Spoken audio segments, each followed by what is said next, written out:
Hey listeners, Dan Harris here, host of the 10% Happier podcast. Imagine all your audio entertainment available in just one place. That's what the Audible app is all about. With Audible, you can always find the best of what you love or discover something new. Audible has an incredible selection of wellness titles and originals like The Light Podcast by Michelle Obama, Work It Out by Mel Robbins, and Confidence Gap by Russ Harris. Membership includes access to Audible Originals, podcasts, and tons of audiobooks that you can download or stream as much as you want. And as an Audible member, you can choose one title per month from an ever-growing catalog of titles to keep. The Audible app makes it easy to listen anytime, anywhere, whether you're traveling, working out, doing chores, wherever your day takes you. New members can try Audible now free for 30 days. Visit audible.com/Harris or text Harris to 500-500.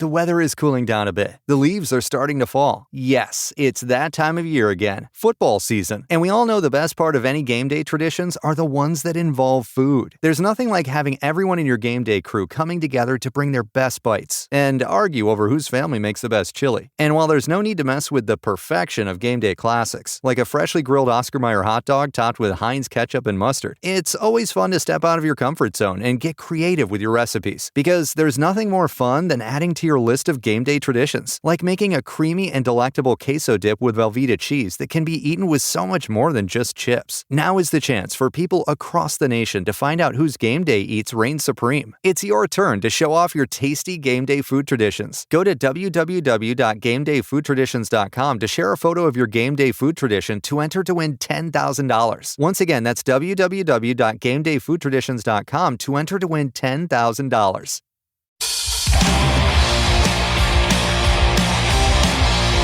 This is Full Change with Tom Laidlaw.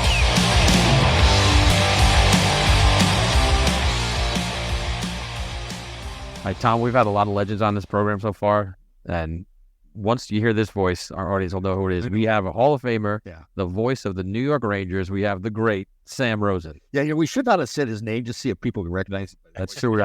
Well, they'll read the headline in the episode. Oh, that's who it is. Sam, thank you very much for being on the show. Seriously, but man, I think I can speak for Tom. We respect you a ton. Not only at Tom, but was with you at an event recently. And it's not just how well you do your job, but it's the way you treat people too. You're a total gentleman. You're very proud of yourself. You're a great man. Thanks, Tommy. That's a nice introduction. Well, that's the last nice thing I'm going to say about it. We could have played Can You Guess This with the Dark Street or something like that. But no, you know, it's something that I think starts from childhood, and you know that growing up, you learn from your parents how to treat people, and I've always felt, no matter who it is, when I walk into Madison Square Garden, I say hello to every security person, every usher, people at the food stands. I mean, they're great people. They have great, they have lives of their own that they're living. Who knows? But the bottom line is, we're together, and I'm living a great life, and I want people to know that I'm happy to be there and happy to see them. Yeah, we were Sam and I were at this event they called the Superstars. So is it the MSG? Is that what it's called, Superstars? So I guess MSG has this fantastic program where they pick out certain employees like every 6 months, and then they whittle it down after a year. Then after 3 years, they have the Superstars. So this is the event that Sam and I were at. And you were saying you, the MC, got up there. It made people really feel comfortable, and it was a fun event. It was good. It's a great thing for a company to do. I know at Madison Square Garden, they have what they call their Legends Night, and they honor people who have been there 25 years and more. I mean, there have been people that have been working there for over 50 years, right. And wow. It's a special night. They bring their families. They're treated to a nice dinner, and they're called up. Their names are called up, and they're given something to commemorate the time that they've worked there. And I think it's a great thing for a company to do. Yeah. And then the event that we were at, as you said, is even bigger because it takes in all the different venues that Madison Square Garden incorporates: Radio City, Chicago Theater, the Beacon Theater. It's something that's really a nice way to tell people we care about you. Yeah, it is. It's funny. They have a great time, those people, the employees that come to those events that are honored. And they're having fun, too. They're all dressed up. The dresses on, suits on, anything like that. And they're having a few cocktails. They're having some fun, too. So it's a good night. At the Rainbow Room, what a view. Yes. A view of the city. The only bathroom I've ever been in that has a view of Central Park. Seriously, I'm washing my hands. I did wash my hands. And I'm looking out, and the guy walked by and said, "That's Central Park." Yeah, it is. And you see Yankee Stadium. As long as there weren't people in the park looking up at you through binoculars. They need some powerful binoculars, Sam. Powerful. Well, like you said, Tom, recently Sam and I were at the Hockey in Harlem dinner, and what a great fundraiser that was. Sam was the auctioneer, and it's just a great event put on by Todd Levy and Malik and the Jacobs family. And it's Sam was auctioning off. He was getting John Ledecky to buy some vacations. And, take all his money so he can't spend it on the players. So, a very nice man who was very generous, and I think the thing that he pointed out, which is very, very important, is that all three hockey teams plus the NHL support the Ice Hockey in Harlem program, and it really helps. It's helped a lot of kids. That you mentioned Malik, Tom. Malik showed me a picture of him in front of me at a Hockey in Harlem function. He was 5 years old, and now he's the executive director of Ice Hockey in Harlem. Yep. Yeah, Malik Garvin. The program is all about. Yep. That's cool. Do you know, Sam, their first event they ever had was in Central Park, and the Los Angeles Kings, the morning after a game, and I was on that team. We had a little scrimmage. We had practice outside. It was cold, too. Oh, man. And, well, go ahead. The truth of the matter is whoever it was, whether it was Wayne, whoever was leading the movement to go up there and have that practice and get the kids out there, it kind of embarrassed the Rangers organization. And they, from that, got very much involved. There were always players who were representatives of the Rangers involved in the ice hockey events. So it was, it was a great move by the LA Kings, and then it led to even a bigger movement on the part of the Rangers. You know who really was behind that a lot too was Pat Hickey. Remember the former Ranger Pat Hickey? He was a big part. I don't know how he was involved, but I think he knew Roy Malarker that was working with the Kings at the time, and that's how it really got going. So that was a lot of fun. Yeah, great cause, great organization, just all wonderful all around it. All right, so let's get at it here. The life and times of the great Sam Rosen. Where were you born? Born in Ulm, Germany, which is not far from Munich, in 1947.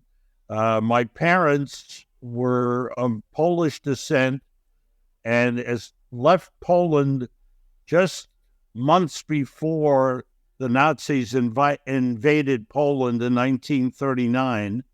They traveled to Russia. My parents stayed in Russia through the war. My father was a tailor for the Russian army. Wow. And then when the war ended in 1945, the people from Poland and that group of Polish Jews who had escaped went to the western sector in Germany. You had the displaced persons, however they were referred to, but there was a community of people in the western sector. They were safe. They were able to live there.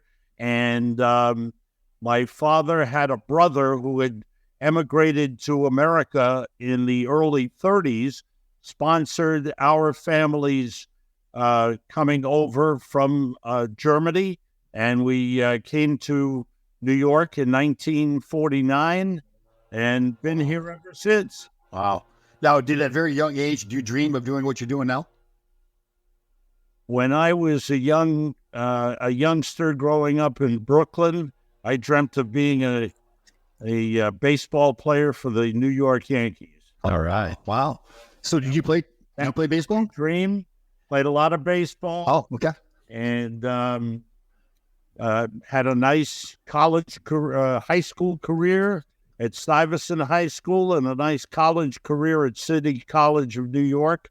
Wow. Captained the Stuyvesant team in '64, captained the freshman team at City College in '65, and captained the varsity in '68. Oh, Wow. cool. The captain? I didn't know that stuff. What position did you play, Sam? I was a catcher. Wow. Big hitter? Big stick too, or what? Not a bad stick. One summer I had a great summer. I hit 440, and that was Wow. that was my best. That was my best year. Collegiate wise, I probably hit in the 290s. Okay. Nice. Yeah. Wow. Good job, Sam. So when you went to school, did you go to school for broadcasting? When you're a son of Jewish immigrants, mom and dad especially mom, wants you to be either a doctor, a lawyer, or an accountant. After struggling through a few science courses, I realized I wasn't going to be a doctor. Right. So that was out. Okay.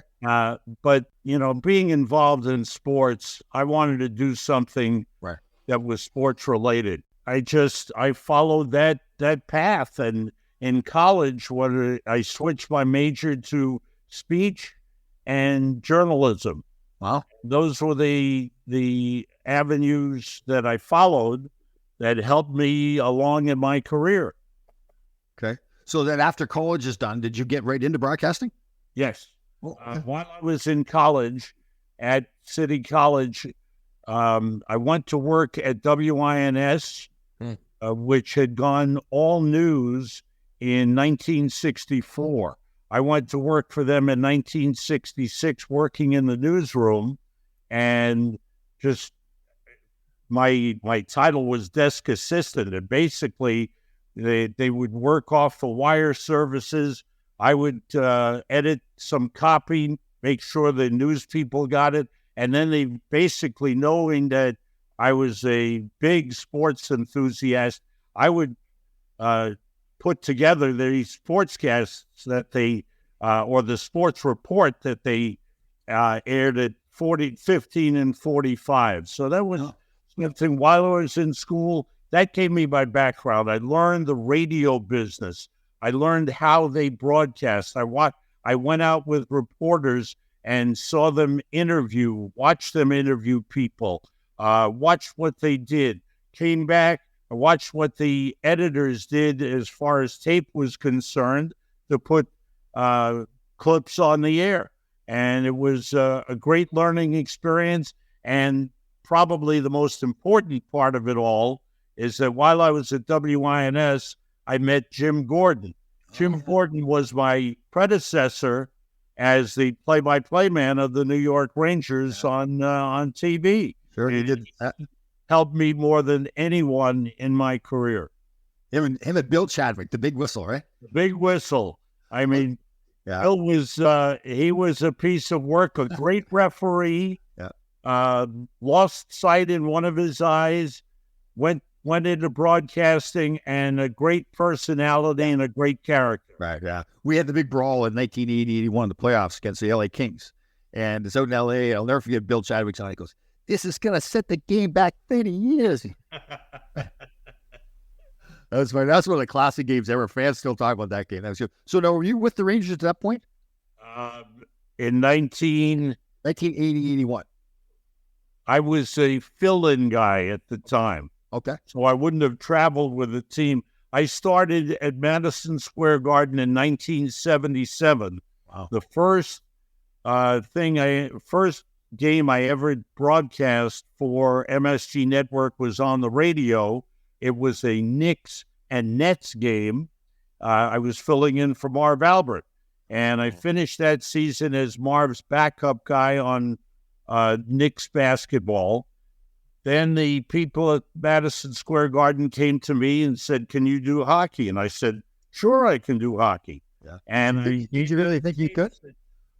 I gave them tapes. I used to cover. I was working. My full-time job was sports director at United Press International Audio Network. United Press was a service, a news service similar to Associated Press. They were competitors. It's now defunct, but UPI would have, an audio service, and I worked there for 8 years, but I would go out to games, cover it. I'd work my shift, do my sportscast, and then go out and cover games at the Garden, whether it was hockey, basketball, go out to Yankee Stadium, cover the Yankees, the Mets, and interview players, bring back the audio, and then we would send out our audio clips to stations around the country. So it was a great experience. UPI taught me a lot, but while I was at UPI, I became the backup guy after sending tapes to Madison Square Garden, and Jim Gordon, being there at the time, recommended me to fill in for him for a game. Nice. And I've been there ever since. Wow. So you've done football, baseball, basketball, hockey. Anything else? There was a time early in the advent of ESPN. They went on the air in September of 1979, and I did some football, college football for them at the time. And then they started doing all kinds of different programs. They did, I did women's field hockey. I did Australian rules football. Wow. I did some table tennis, which was kind of crazy. And then I did a lot of boxing. Even when I got to Madison Square Garden, I did boxing at the Garden for 11 years until they went out of the boxing broadcast area business.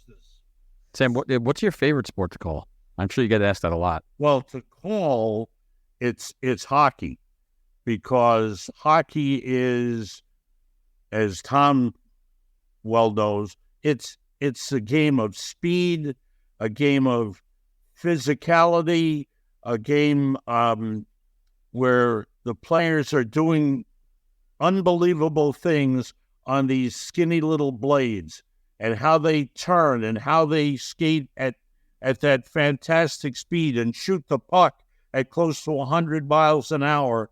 Just it's a fabulous sport, and I would say that's the most exciting sport to broadcast. When you get to the playoffs, and especially the Stanley Cup Finals, and I was fortunate enough on NHL Radio Network to do Stanley Cup Finals from 1996 through 2008. And then later on came back and did some playoffs for them. They went away for a while, then they came back and got the contract, and I went back and did a lot of playoff games for them. But nothing like the Stanley Cup playoffs and the Stanley Cup Finals. Yeah, the playoffs have got better and better too, right? Every series, it seems like it's a good series. One thing that's always amazed me, like, especially when you're doing so many games, I can see where you remember the names of the home team, the team that you're doing. But to know the visitors, like when you're talking, you're doing in the middle of the games, like you knew what the other team was. I know you do a lot of homework and studying, but is there a trick to that? No trick, only preparation. As you prepare for a game, I prepare for a game, and the preparation, to me, it started when John Davidson came back from Canada, where he was a premier Hockey Night in Canada broadcaster and analyst, comes back to New York, and we were partnered up in 1986. And I used to think that I studied and prepared and did my numbers and did my rosters. And then I watched John prepare for a game, and he had satellite dishes everywhere. Yeah. He had a big satellite dish on his house. He had a smaller Canadian satellite dish in his office. He watched all the games. He watched every game that he could find. And I realized that in order to keep up with him, to know what's going on around the league, I had to get a satellite dish. Yeah. And I put this big monster satellite dish on top of my house and watch games. And that's basically, when you say, is there a trick to it? basically it's watching games, other teams' games. If I know that the Rangers are going to play the LA Kings or the Tampa Bay Lightning, I'll make sure to watch a couple of their games leading up to that game. Get an idea of who's playing with whom on the lines, get names and numbers down, make sure I get all the pronunciations that the teams are using, and find out as much as we can about the other team. Man, that's cool. I remember, JD, when I first retired in LA, I've been doing some radio work with the Kings, and then San Jose hired me their first year to do the color commentating on TV. Dennis Holland started first. He's a great public speaker, but he just couldn't get it down. So I think I did about 70 games, and I called JD a couple of times to lean on him for advice. And I remember him saying to me, he says, Tom, listen, I'm proud of myself as a player, but if I look back, I wish I had got more into my career. I do not want to make that mistake again. So in this broadcasting career, I'm going to be the best possible. I will be totally prepared. Just the stuff you were talking about, taking notes, going to pregame skates, talking to the coaches and everything. Yeah, he was really, there's no secret why he's become successful after. Just hard work. Yeah. Just pure hard work. Yeah, totally. He set the standard. Yeah. Every network that went into broadcasting the NHL, that whether it was ESPN, ABC, NBC, CBS, hired John Davidson. He set the standard for color commentators in hockey. So when you guys work a deal, you use JD as an example. Does it click right away, or does it get better and better over time? Like you get to learn each other more and more. I think for me, I've been tremendously lucky. In my years at Madison Square Garden, my first 2 years, I worked with Phil Esposito, and Phil was just fun. Yeah, he was fun to work with. Didn't do much homework.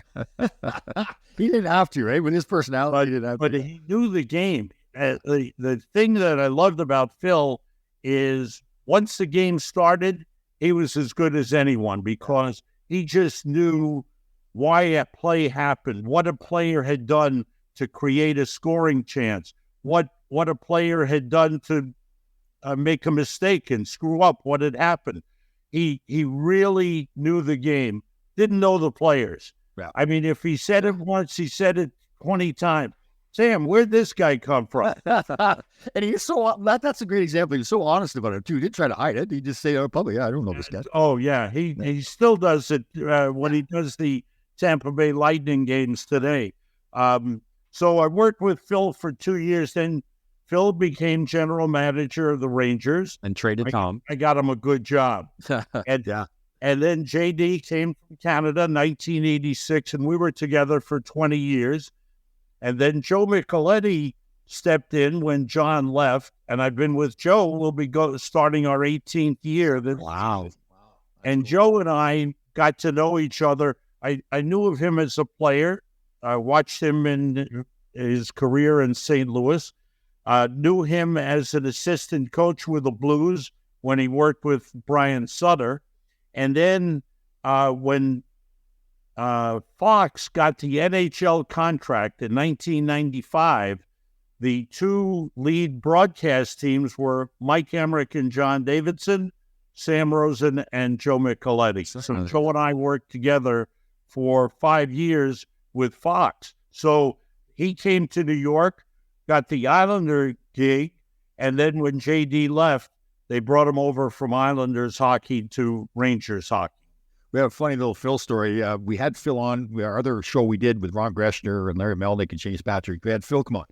And before the show started, he says, Tommy, can I swear?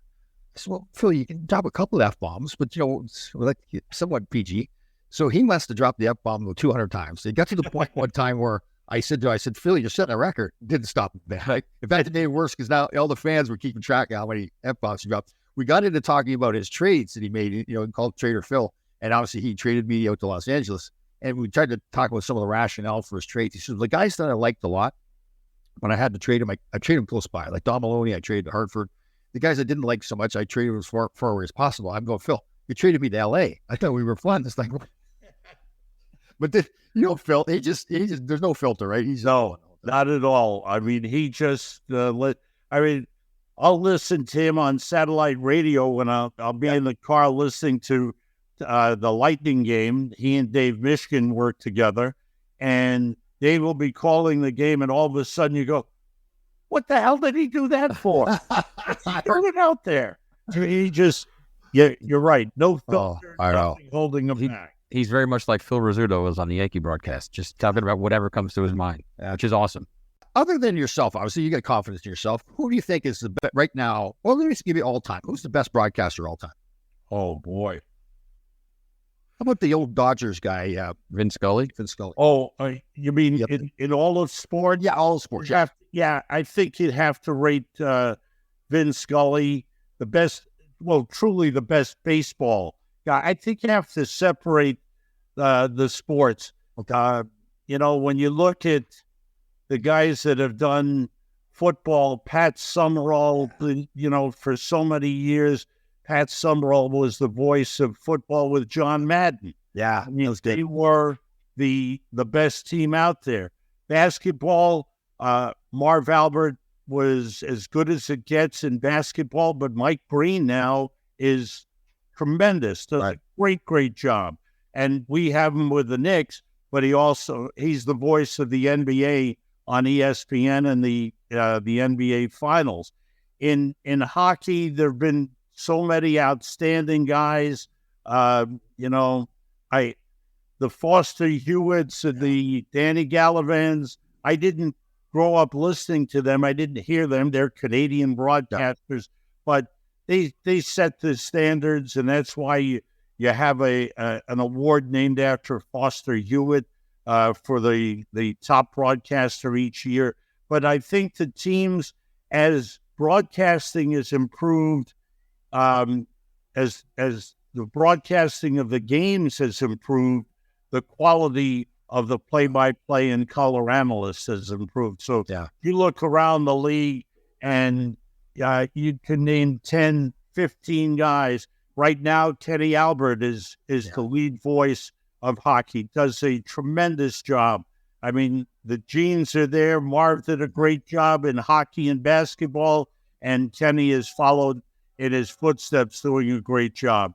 But, down through the years, as you look around, Pat Foley in Chicago, he's a great voice. A unique style was the man in Pittsburgh, Mike Lang. Oh, yeah.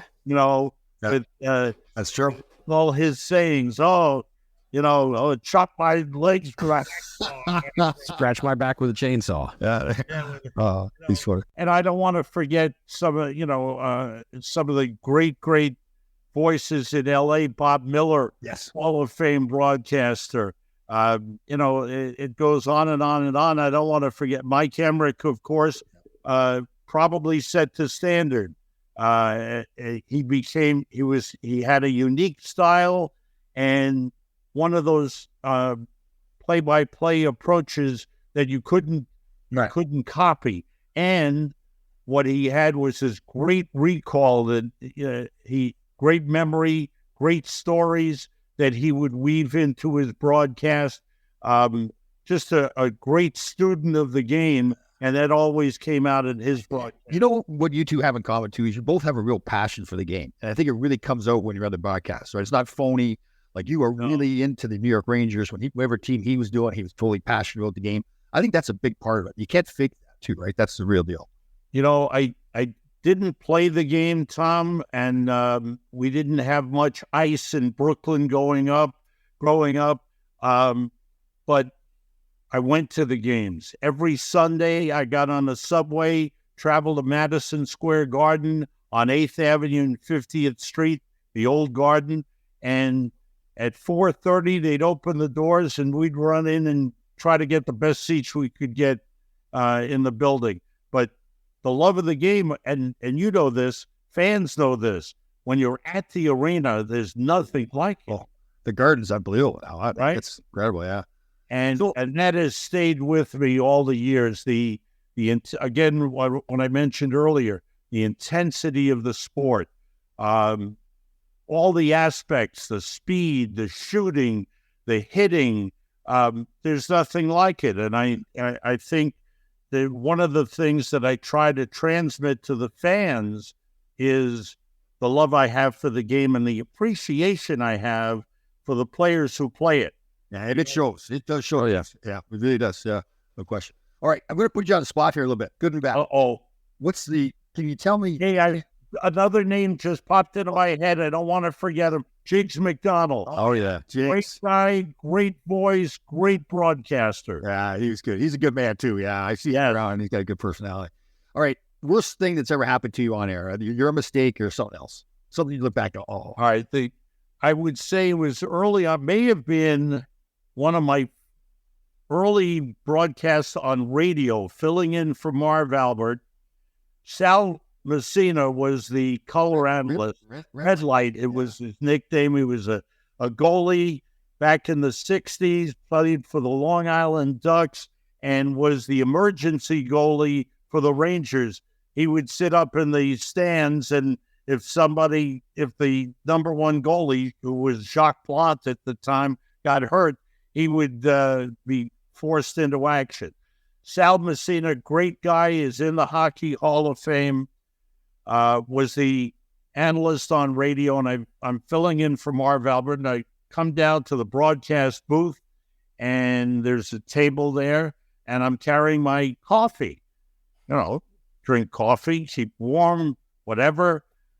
So I sit down, and he looks at me, and he says, "You're going to drink that coffee while you're doing the game?" I said, "Yeah, no problem. I'll just put it over here." And so we sit down, and the Rangers are playing the Atlanta Flames, and the game is going on. There's some heavy hitting.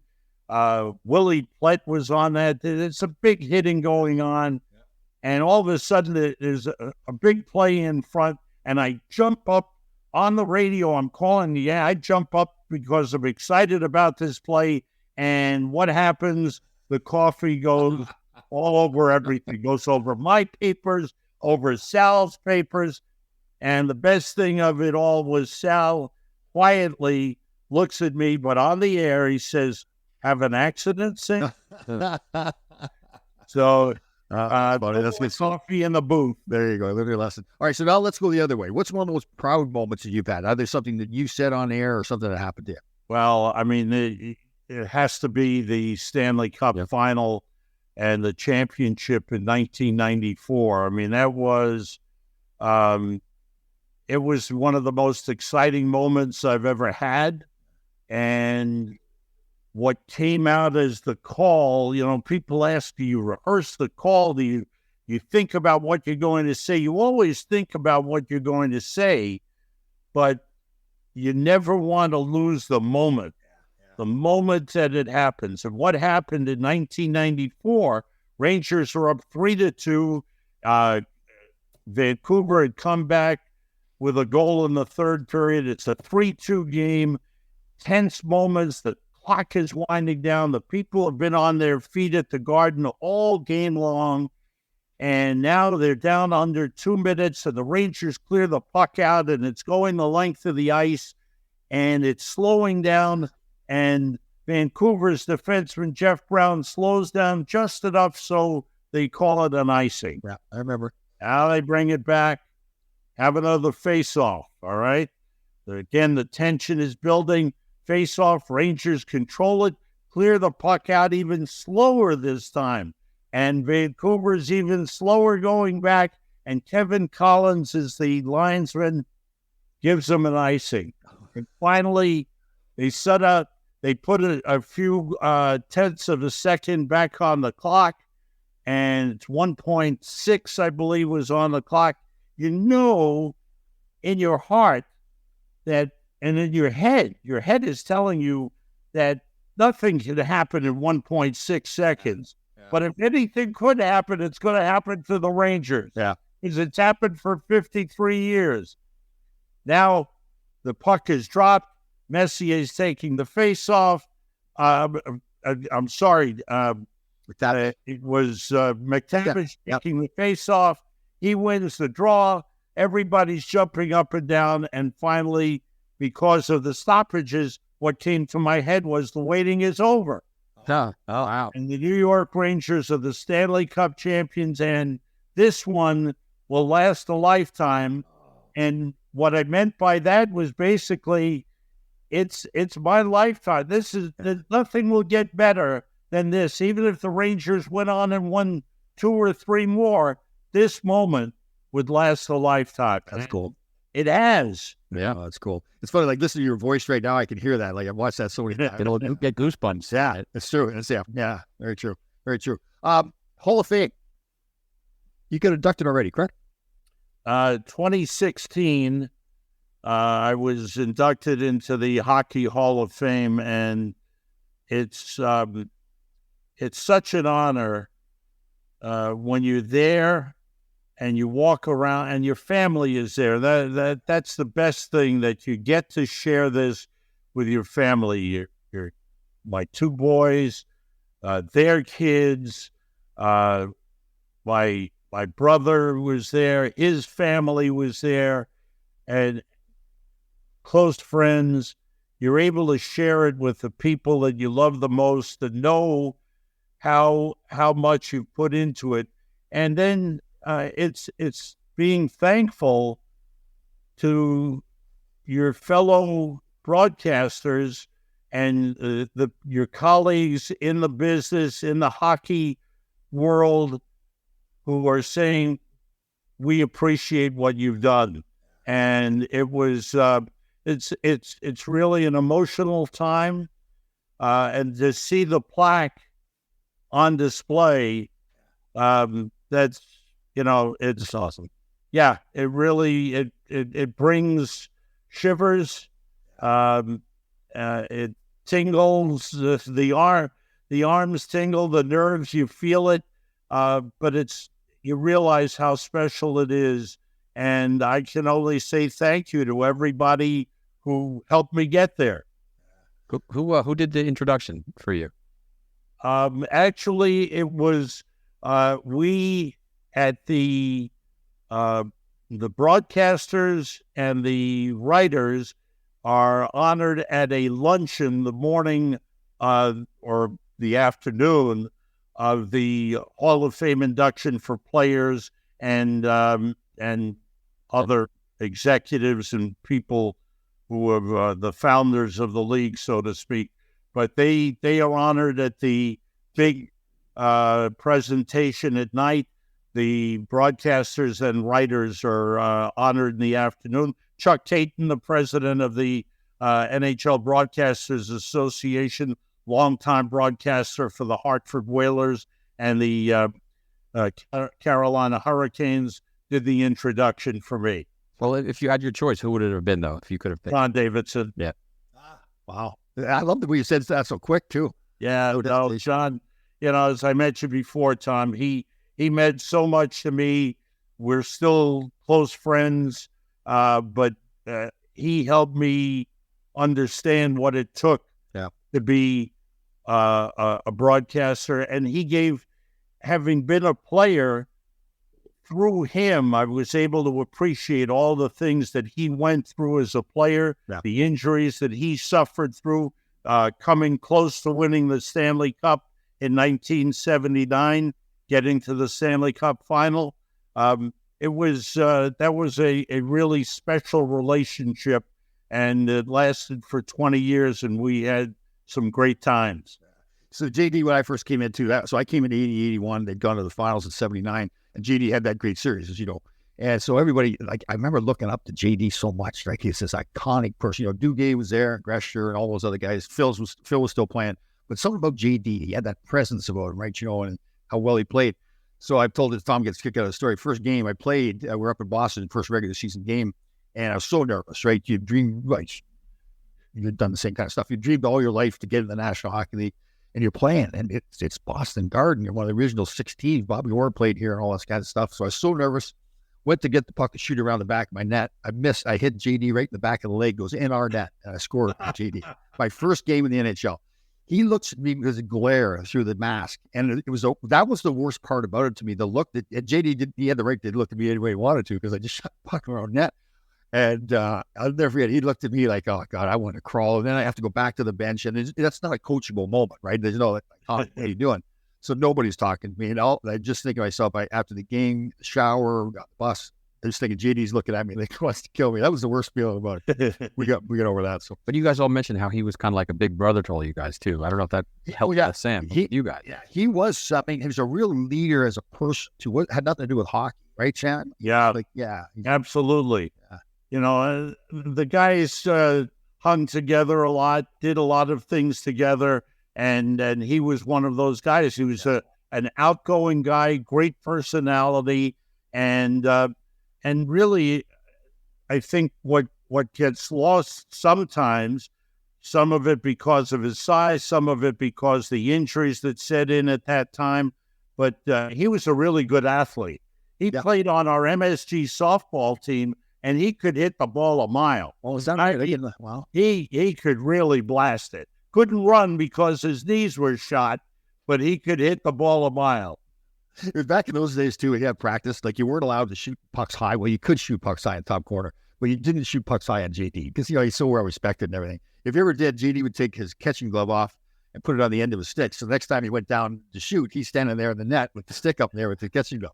He just, yeah, you're right, Sam. It's hard to put your finger on exactly what it was with him. Like, everywhere you went, you'd go into a bar or restaurant, there'd be a crowd of people over there, and some guys holding court. There's JD telling little stories. Yeah. Sam, who were some of your other favorite players through the years? Down through you know what? We had so many outstanding players come through. I mean, that's one of the fortunate things about, number one, being in New York, because it was, if you came to New York, you got attention. There was people around you, whether it was off the ice with the nightlife or whether it was on the ice, at Madison Square Garden. But down through the years, I want to go through some of the years. I loved the Swedes that came. Yeah. We had Thomas Sandstrom, Jan Eriksson, just terrific guy. Yeah. Roger Nielsen as a coach was a great guy that came in. But player-wise, it really built up. You go back to some of the characters in the 70s. Tom mentioned Ron Duguay. Ron Duguay came with Murdoch, and Donnie Murdoch was an exciting player. The two of them, Murdoch and Duguay, I mean, flying down the ice, they could shoot it, they could score. They brought attention to the Rangers. I don't want to forget people. Tom Laidlaw. Otto came to the Rangers for a couple of years. And then later on, we'd get guys toward the end of their careers. Marcel Dion came to the Rangers, Hall of Fame player. Mike Gartner came to the Rangers, was traded in '94. Wow. Otherwise, he might have been on a Stanley Cup team with the Rangers. Homegrown, we had Brian Leach. Yeah. Homegrown Ranger, Craig Patrick, his last draft, he chose Brian Leach, and Brian Leach became a Hall of Famer, played over 16 years with the Rangers. Fabulous, fabulous guy. Mike Richter in goal.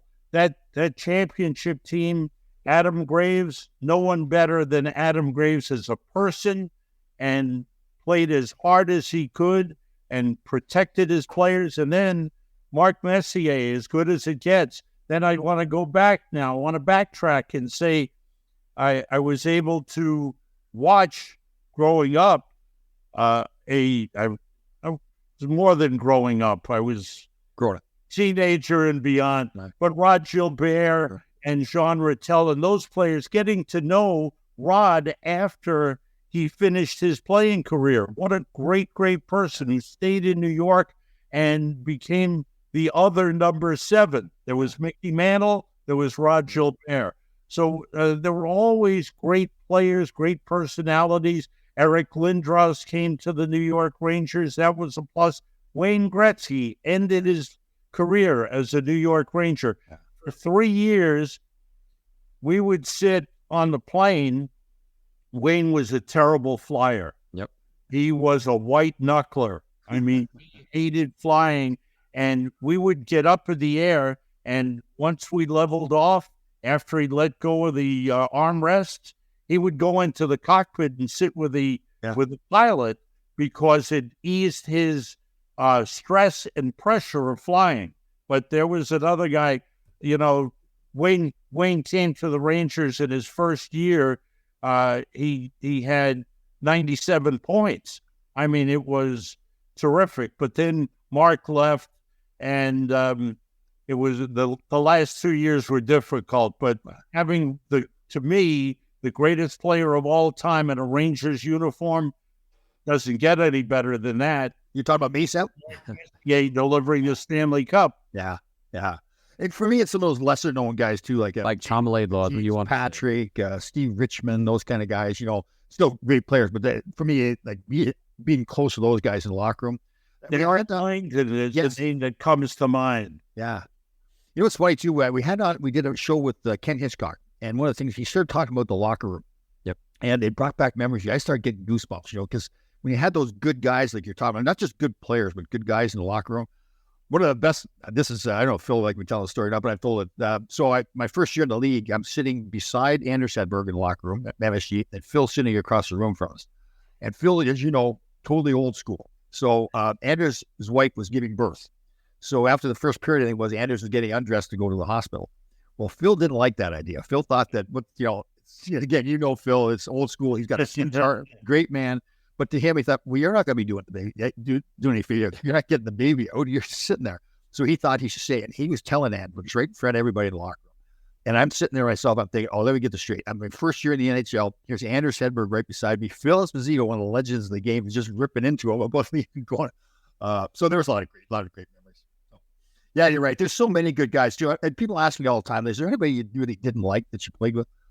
I mean, maybe there'd be a couple of guys you'd look to that you didn't get along with as much as others, but yeah, I thought maybe it's the hockey world too, with the great people in the game. So, absolutely. And what surprises people when I tell them about certain players is how they were as a player, tough guys, fighters, and off the ice, the nicest guys you'd ever want to meet and want to be with. One of the guys I always talk about is Knuckles Nyland. Yeah. I mean, Chris Nyland, as tough as they come, would fight anybody, mean, used his stick, and off the ice, he was one of the big charity people. He was involved with the Allen Brown Foundation to cure paralysis. He was involved with ice hockey in Harlem. One of the best guys as far as charities was concerned off the ice. And people say, really? He was that nice a guy? Yeah. I'll say with Nicky Fotiu, right? One of the greatest all-time ever. What a great story. People talk about him, and I say Nicky Fotiu is one of the great sports stories of New York. Growing up on Staten Island, and as I mentioned, there weren't many rinks around the city, Tommy, for young guys to go skate and become hockey players. The Mullins certainly were a great story, but Nick Fotiu coming out of Staten Island, a fan favorite. And to me, one of the stories I like to tell is when Herb Brooks was coach in the early 80s. I was going to go there myself. Yeah, Herb, the strong personality that he was, he and I did a Rangers show, a weekly show together. And one night we're sitting there, and I brought up Nick Fotiu's name. I said, boy, Nick Fotiu is playing very well. And Herb goes, don't bring up Nick Fotiu. He scored 2 goals the other night. Now he thinks he's Jean Beliveau. I needed to go out and fight. And Herbie loved Nicky too. And it's odd because he really wasn't one of Herbie's guys. Like, Mark Pavlich and Mark Clanahan, those kind of guys. But Herb just loved having him around because of his heart and his toughness and everything. But he would everything. And, and what I also like to tell about Nicky is that when he left New York, went to San Jose, went to work for the Sharks, was a coach in Kentucky. Yeah. And he would send up plays to the team up in San Jose. He really wanted to be good at what he did, and he worked very hard. Nicky was a terrific guy and gave it his all. Yeah. So Herb had this thing, especially at Madison Square Garden, with Nicky in front of the New York fans. We would pass up to Nicky at the red line, and he would want to circle back into our zone, get the speed going, the crowds roaring and everything. Here's Nick Fotiu. But it drove Herbie nuts because he wanted Nicky to go straight ahead, get the puck in, dump it, go hit, fight, all those things you talked about. So he would say to us, I remember one time Dave Maloney and I were going out the ice. He says, "Don't pass it to Nicky because he's going to come back in our zone." So I go back in the ice and I'm a younger player. I says, "Dave, what are we going to do if Nicky's open? We got to pass to him." He says, "Yeah, we're passing to him." Yeah. So we did it on purpose, like where we intentionally got Nicky the puck so he would circle back, and Herb is losing his mind on the bench.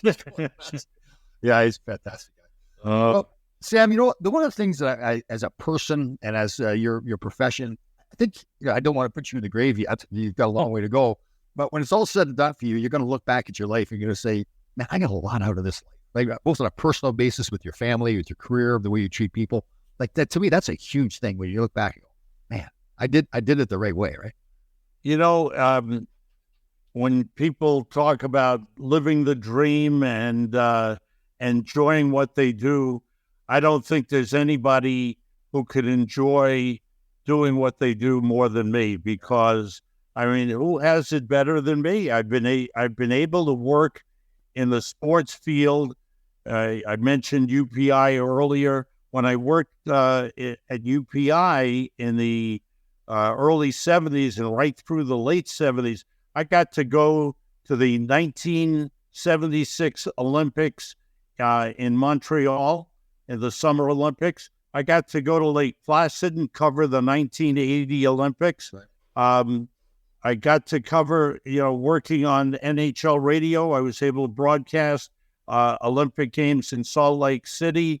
Whether all events for UPI, I covered the World Series, the Kentucky Derby, the U.S. Open tennis and golf. I've been able to cover sporting events that most people don't get to be at or can only watch on TV.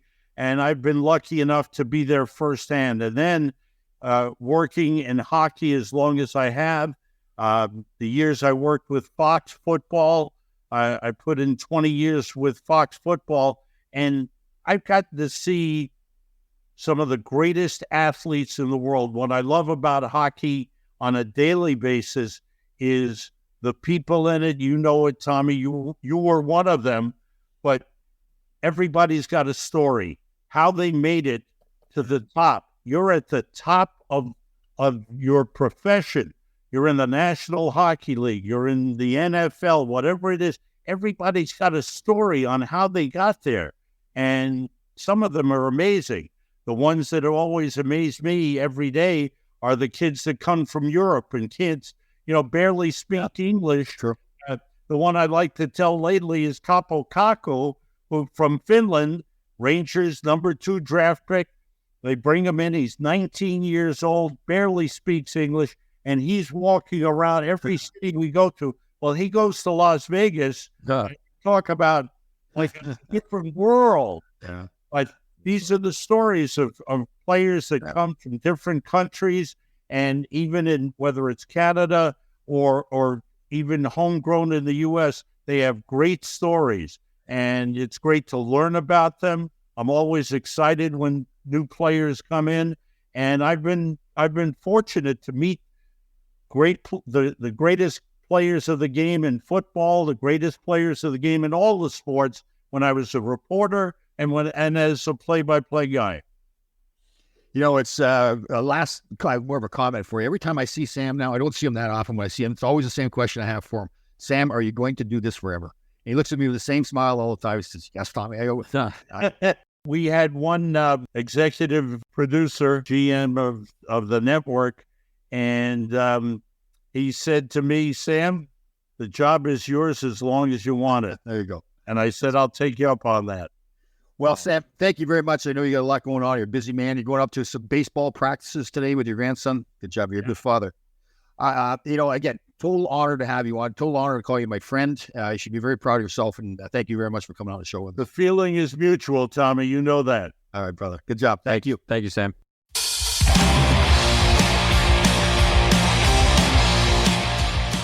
Well, how often is it, Tom, where you have someone on who a player or a fan, no one has a bad word to say about that person? And I don't think anyone in the world has anything bad to say about Sam Rosen. He was awesome. Well, as great as he is at his job, it really is. A lot people say this sometimes, but it's really the truth with Sam. If you ever get to meet him, like he's a better person than he was, and he's a fantastic at his job. It's just that he's so nice to everybody.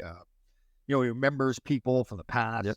He's one of those guys you make you feel good when you're around Sam too. So it was absolutely. Like I said, we spent some time at the Hockey in Harlem dinner, and he was great. He's just a kind human being, and he really appreciates what he has, and that's awesome. Yeah, exactly.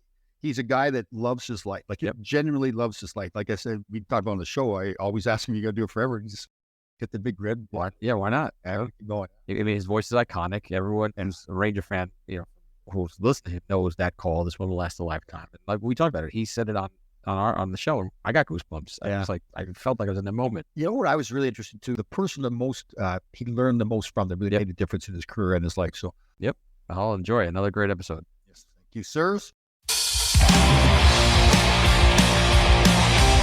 All right, Grasshoppers, thank you for listening. We had a fantastic show. We'll see you next time.